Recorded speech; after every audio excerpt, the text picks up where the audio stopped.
حضرت عمر فاروق رضی اللہ تعالیٰ عنہ نا جناب فاروق اعظم ہمیشہ کام کرتے تھے، ہمیشہ ڈیوٹی کرتے تھے، اور انہوں نے بڑی ڈیوٹی کی، زندگی میں بڑا کام کیا۔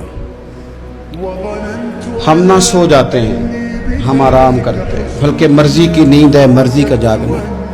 حضرت عثمان غنی رضی اللہ تعالیٰ عنہ فرماتے ہیں سخت دھوپ تھی مدینہ منورہ میں اور سب لوگ سو رہے تھے، تو میں کسی کام کے لیے چھت پہ گیا تو میں نے دیکھا کہ ایک بوڑھے شخص ہیں تو وہ اونٹوں کو ہانکتے ہوئے آ رہے ہیں۔ تو میرے دل میں خیال آیا کہ یہ مجھے ملے تو میں انہیں سمجھاؤں کہ ساری دنیا جو سو رہی ہے تو آپ بھی اپنے اونٹوں کو چھوڑ دیں اور کچھ دیر آرام کر لیں، اتنی کڑی دوپہر لگی ہوئی، اس وقت بھی آپ اونٹوں کے پیچھے ہیں۔ فرماتے ہیں میں چھت پہ ہی رہا کہ یہ قریب آتے ہیں تو سمجھاتا ہوں، لیکن وہ قریب آئے تو میں تڑپ ہی گیا۔ وہ عام شخصیت تو نہیں، وہ تو امیر المومنین حضرت عمر فاروق ہے رضی اللہ تعالی۔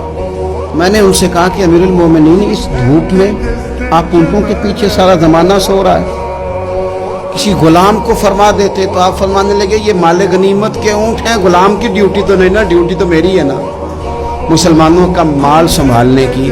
فرمایا یہ چلے گئے تھے، دل میں خیال آیا کہ عمر سے اس کے بارے میں بھی تو قیامت میں پوچھا جائے گا نا۔ تو جو سونے والے ہیں وہ سو رہے ہیں، پر میری تو ڈیوٹی ہے نا، مجھے تو جاگنا ہے نا۔ اعلیٰ حضرت فاضل بریلوی رحمۃ اللہ علیہ فرماتے ہیں سونا جنگل رات اندھیری، چھائی بدلی کالی ہے، سونے والوں جاگتے رہنا، کیونکہ چوروں کی رکھوالی ہے۔